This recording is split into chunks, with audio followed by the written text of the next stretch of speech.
शेतकऱ्यांनी शेतीवर अवलंबून न राहता शेतीला शेतीपूरक व्यवसायाची जोड दिल्यास शेतकऱ्यांच्या उत्पादनात निश्चित वाढ होते। कुक्कुटपालन हा व्यवसाय नगदी असल्याने शेतकऱ्यांना आर्थिक चालना मिळणार असून हा व्यवसाय शेतकऱ्यांसाठी शाश्वत आर्थिक उत्पन्नाचे साधन असल्याचे जिल्हा परिषदेचे अतिरिक्त मुख्य कार्यकारी अधिकारी संदीप कोहिनकर यांनी सांगितले आहे। जिल्हा परिषदेच्या पशुसंवर्धन विभागांतर्गत सदन कुक्कुट विकास गट नेहरूनगर सोलापूर येथे दिनांक 28 नोव्हेंबर ते 12 डिसेंबर 2023 या कालावधीत कुक्कुटपालन प्रशिक्षणाचे आयोजन करण्यात आले होते। यावेळी प्रशिक्षणार्थींना प्रमाणपत्र वाटप प्रसंगी ते बोलत होते।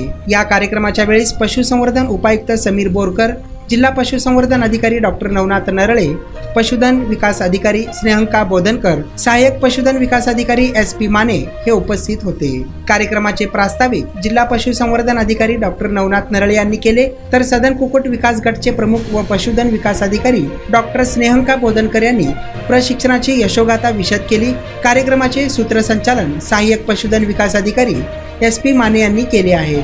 शिकलाय त्याचा यूज करा, म्हणजे त्याचा वापर करा, विना वापर काय पेंडिंग किंवा काय करू नका, म्हणजे काहीच केलं नाही पुढं आपण असं नको आहे।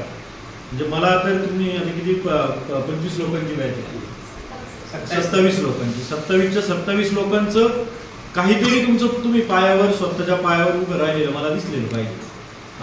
काही अडचण येऊ आमच्या तालुक्याच्या गट विकास अधिकाऱ्यांना भेटा, काही अडचण आली तुम्ही समजा सोलापूरच्या आसपास कुठं राहणार असाल तर मला भेटलं किंवा डॉक्टरांना भेटलं तरी चालेल, जेणेकरून आमच्यापर्यंत मेसेज येतील तुम्हाला। जसं यांनी सांगितलं काय बँकेची अडचण आहे तर आम्ही कोऑर्डिनेट करू, पण काहीतरी व्यवसाय तुम्ही आता इथून पुढं सुरू झाला पाहिजे आणि याचं ॲनालिसिस करा की काय केलंय काय नाही।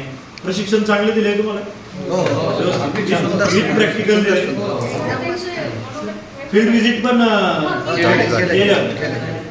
तर मला आता एवढीच आशा मी बाळगतो की तुम्ही 27च्या 27 जण आता पोल्ट्रीच्या व्यवसायात चांगलं पुढं काहीतरी व्यवसाय कराल आणि चांगलं नाव कमवाल, स्वतःच्या पायावर उभे राहाल, एवढीच अपेक्षा व्यक्त करतो आणि थांबतो।